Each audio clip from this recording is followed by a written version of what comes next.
ଲାଉସେ ଥିଲେ ଚୀନ ଦେଶର ଜଣେ ପ୍ରସିଦ୍ଧ ସନ୍ଥ। କହନ୍ତି ଲାଉସେ ତାଙ୍କ ମାଆଙ୍କ ଗର୍ଭରେ 12 ବର୍ଷ ଥିଲେ।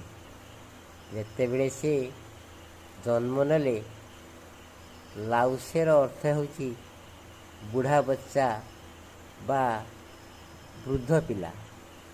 ଲାଉସେ ଯେତେବେଳେ ତାଙ୍କ ସାଙ୍ଗମାନଙ୍କ ସହିତ ଖେଳୁଥିଲେ, ସେତେବେଳେ ଆସି ଗଛ ମୂଳରେ ବସିଥିଲେ। କେହି ତାକୁ ପ୍ରଶ୍ନ ପଚାରିଲେ, କାହିଁକି ଗଛ ମୂଳରେ ବସିଛ? ସେ କହୁଥିଲେ, ମୁଁ ଗଛଠାରୁ କିଛି ଶିଖୁଛି। ଲାଉସେକୁ କେହି ପ୍ରଶ୍ନ ପଚାରିଲେ ସେ ଅଜବ ଧରଣର ଉତ୍ତର ଦେଉଥିଲେ। ଜଣେ ପଚାରିଲେ, ଦୁଃଖ କ'ଣ?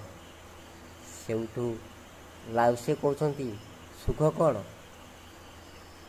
ଏଇଭଳି ତାଙ୍କର ପ୍ରଶ୍ନ ଏବଂ ଉତ୍ତର ଜୀବନର ଆଧାର ଥିଲା।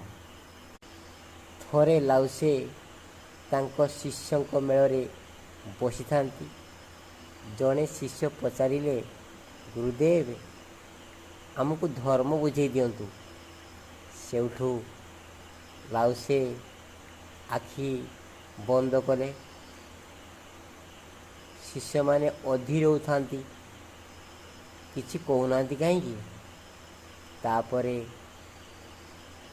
ଧୀରେ ଧୀରେ ଲାଉସେ ଆଖି ଖୋଲିଲେ ଏବଂ ହସି କହିଲେ, ମୁଁ କହୁଥିଲି, ତୁ ଶୁଣିପାରିଲୁ ନାହିଁ?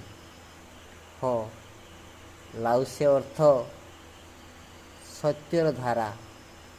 ଯେଉଁ ଧାରାରେ ବହିବା ମହଜୁଦ ଅଛି, ଯିଏ ବହିବା ଶିଖିଯାଏ ସେ ଠିକଣା ଜାଗାରେ ପହଞ୍ଚିଯାଏ।